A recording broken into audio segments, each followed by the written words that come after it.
Camille Makosso se prononce sur l'affaire qui oppose en ce moment sa fille Kimi Makosso et Arsène Mérite. Oui les amis, pour ceux qui ne savent pas, il y a cela quelques jours ici, Arsène Mérite a fait une sortie où il disait que si aujourd'hui Kimi est célèbre, c'est parce que Kimi a profité de sa célébrité pour devenir célèbre. Et cela n'a pas plu à Kimi. Elle a fait une sortie et son père est donc venu hier encore remettre les pendules à l'heure. Ils préfèrent ensemble qu'on écoute Camille Makosso et après on revient. Ma fille m'a simplement dit, ah papa, il y a papa Gourou qui est venu, qui est là. On doit faire un clip par rapport au son Kimi et autres. Donc j'ai donné mon accord et autres. À partir du moment où tu dis que tu as donné ton accord, moi je n'ai plus rien à dire. J'ai dit, ok. Si elle m'a dit non, ça va faire aussi la publicité de mes maquillages, tout et tout. J'ai dit, ok. En tant que ça te rend heureuse, moi il n'y a pas de problème. Après on a vu leur premier live qu'ils ont fait ensemble. Beaucoup de je peux le dire, de challenge TikTok qu'elle a eu à faire avec Axel, avec Bovan et avec Théma. Des choses que des gens ont beaucoup aimé. C'était un groupe d'amis, un groupe de personnes, un groupe de copains, un groupe vraiment que les gens admiraient. Quand Kimi, Bovan, Axel sont en live, tu as l'impression que tout Internet, tout TikTok est suspendu qu'à eux seuls. Et malheureusement, hélas, suite à un live où Kimi voulait donner son opinion à Axel sur la manière de gérer ces choses avec ses tatas et autres, tout est parti en vrille. Il y a eu des propos assez forts, quand même forts, venant d'Axel qui ont blessé certaines personnes. Axel aussi s'est senti blessé dans la mesure où il avait l'impression qu'on voulait le faire passer pour un enfant. Tout ça a été dit. Lolo Beauté est sorti. Elle a eu à faire ses déclarations. Il y a eu beaucoup de clans. Il y a eu même eu des personnes qui étaient inconnues sur les réseaux sociaux qui se sont fait connaître grâce à cette histoire. Moi, je ne connaissais pas, par exemple, Rach Makosso. C'est à partir de l'affaire de Kim que Rach s'est fait connaître. Aujourd'hui, il a pris son envol. Il y a eu plusieurs personnes. Il y a eu Manu Makosso, plutôt Didi B, autre, j'oublie un peu son nom. Elle a même... On a vu toutes sortes de personnes qui avaient pris des positions tranchées. Et c'était pas beau à voir sur les réseaux sociaux. C'était une guerre interminable qui ne finissait pas. Tantôt, on avait Axel qui était présenté comme un profiteur, quelqu'un qui a manqué de respect à la femme. Tantôt, certaines personnes présentaient Kimi comme une petite manipulatrice qui a voulu utiliser, qui veut forcer l'amour, qui a un gourmet et autres. Et on a vu toutes sortes de choses et entendu toutes sortes de choses. Jusqu'à ce qu'à un moment donné, tout se calme, on n'entend plus rien parler. Chacun dans son coin, chacun dans son mouvement, chacun est en train de prospérité. Axel qui a organisé un fabuleux concert au niveau de la France. Kimi qui a commencé à organiser ses 24 ventes et autres qui ont fait un carton exceptionnel et autres. Et puis, cette histoire qui ne finit pas. Cette histoire, à chaque fois qu'il y a une interview, on revient là-dessus, autre. Moi, il y a vous dit deux choses. Deux choses. Vous savez, dans une affaire aussi sensible, il y a deux choses à retenir. La première des choses, c'est la sagesse.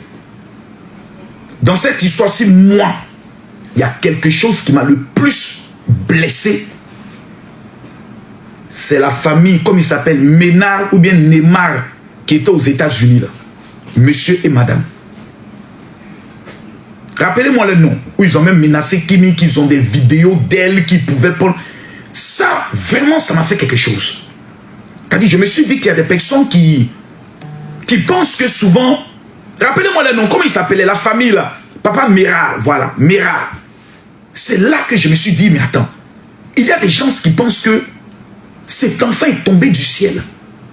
C'est-à-dire qu'il est un ange qui est tombé du ciel haut. Elle n'a pas de famille, elle n'a pas de parents, elle n'a pas de frères, elle n'a pas de cousins, elle n'a pas de père et autres. Et c'est là que je me suis permis de leur dire que je souhaiterais que leur rapport s'arrête là. Et plus jamais, je souhaiterais qu'ils soient en contact avec ma fille. Il y a deux choses que les gens oublient. Quand cette histoire d'Axel, Kimi et autres a commencé, Kimi sortait de la majorité. C'est-à-dire elle avait 18 ans. Et quelques poussières, si je me trompe. 18 ans. Je crois qu'elle allait entrer dans 19 ans. Donc on ne peut pas juger une fille de 18 ans. Pourquoi? Pour deux raisons. Parce qu'on dit qu'elle ne connaît pas encore la vie. Les filles de 18 ans sont des filles naïves. Mais j'ai vu des femmes, des mamans. Il y a une même qui se fait appeler comment?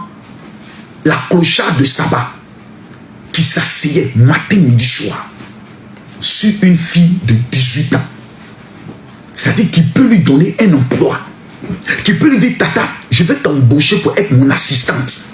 Quand les gens appellent pour payer mes produits, c'est toi qui décoches et je te donne 1500 € par mois. Matin, midi, soir. Moi, Axel, je n'aurais jamais affaire à lui. Parce que je respecte les gens qui ont réussi sur les réseaux sociaux. Mais en même temps, quand tu commets une... Quand on dit Axel Méry chanteur, la première chanson qui sonne à l'oreille, ce n'est pas célibataire. C'est Kimi. À tel enseigne que... Axel, c'est certains moments bébé gêné. Quand il doit chanter la chanson, la patronne a dit Kimi coupe. Et puis il remet notre chanson. Mais je comprends parce que des personnes qui veulent l'allumer, à chaque fois que la patronne va venir, c'est là vont chanter fort pour lui dire c'est Kimi, non, on connaît. Non, le monsieur a sa vie. Il a aussi tourné la page, il s'est concentré sur sa musique. Il a fait de très belles collaborations. Il s'est un peu débarrassé de tout ce qui est comédie, amitié, voyager, aller s'asseoir, parler. Non, non, non. Il s'est donné un statut et il s'est concentré sur sa musique. Axel Méry, félicitations aussi pour ta concentration au niveau de la musique. Mais là où... Alors, ensemble, nous avons écouté Camille Makosso qui se prononce sur ce qui oppose en ce moment Kimi et Arcel. Et je me dis, moi personnellement, je n'ai pas apprécié le fait que Arcel va sur un plateau de télévision et dise que aujourd'hui, si Kimi est ce qu'elle est, c'est grâce à lui. Parce que donc, je pense que dans ce qu'ils ont eu à faire, bien que c'était le buzz, mais cela a profité aux deux. Et moi personnellement, si aujourd'hui je connais un peu les sons de Arcel, c'est juste le son Kimi qui a vraiment fait le buzz à l'époque là où tout le monde pensait qu'il y avait une relation entre eux. C'était un buzz bien ficelé. Maintenant, après la relation, après le buzz, je pense que chacun en a profité à sa façon. Aujourd'hui, Kimi a eu sa petite cote de popularité, ainsi que Arcel aussi a aussi eu sa cote de popularité, bien qu'il faut dire quand même, avant Kimi était quand même connu, mais Kimi était connu par l'ombre de son père. Donc c'est là aussi que Kimi a pris sa notoriété et elle a commencé à devenir ce qu'elle est aujourd'hui. Mais vraiment, je ne pense pas que l'un ou l'autre a profité. Non, les deux se sont complétés et les deux, Kimi avec le nom de son papa a aussi apporté un plus dans la carrière de Arcel Méry. Bon, bref, je sais que c'est ça aussi Internet. Donc parfois, ceux qui voient souvent les choses sur Internet disent que c'est pour de vrai là. Il y a beaucoup ici sur Internet qui font des buzz pour aussi avoir de la notoriété et c'est ça. Maintenant, quand ça cuit parfois aussi, il faudrait que chacun garde raison. Et voilà, maintenant venir dire que c'est moi qui, sans moi, sans toi, sans... Bon, bref, ensemble on a écouté le père Makosso qui a essayé un peu de recadrer et de dire un peu vraiment ce qui s'est passé, parce que à l'époque là, lui aussi il jouait le jeu avec sa soeur Lolo Beauté. Donc comme ça cuit, je pense que tout est dehors. On sait tous que hier là c'était pas vraiment de l'amour sincère, juste du buzz pour avoir de la notoriété.